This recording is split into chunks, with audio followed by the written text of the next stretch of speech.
মোল্লা চাইতে পারবো না, একটা লোক চাইতে পারবো না এখানে। আপনারা কি বলে নিয়ে আসছে এখানে? বলছে যে ফ্যামিলি কার্ড দিব। ফ্যামিলি কার্ড দিব, সবার ভোটার আইডি কার্ড ছবি জমা নিছে।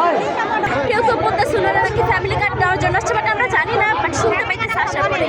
সরকার থেকে তো এখন ফ্যামিলি কার্ডের কোনো ইয়ে করা হয় না, এখানে কি কারণে ওনারা কিসের ফ্যামিলি কার্ড দিব? আমাদের থেকে ভোটার আইডি কার্ড দিচ্ছে, প্লাস 3টা করে ছবি নিচ্ছে, 2টা করে ভোটার আইডি কার্ড না হয়েছে।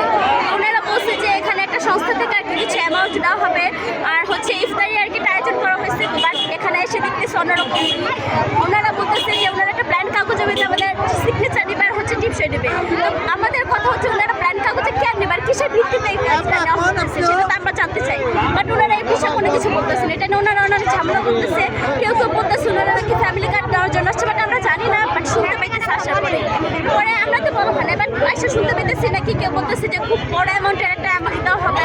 সরকার থেকে তো এখন ফ্যামিলি কার্ডের কোনো ইয়ে করা হয় না, এখানে কি কারণে ওনারা কিসের ফ্যামিলি কার্ড দিব? আচ্ছা আপনাদের কি পিছনে নিয়ে আসছে?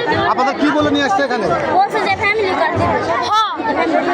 ফ্যামিলি কার্ড দিব, সবার ভোটার আইডি কার্ড ছবি জমা নিছে। কারা জমা নিছে? ওই যে মার্কস আন্টি বলছে।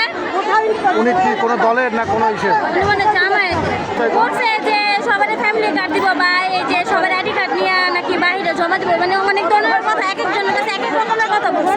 আর আমাদের এই ছেলে বলছে নাকি যে কোনো এনজিও থেকে হেল্পার সাথে জামায়াতের মাধ্যমে ইয়ে হইতেছে, প্রচার হচ্ছে।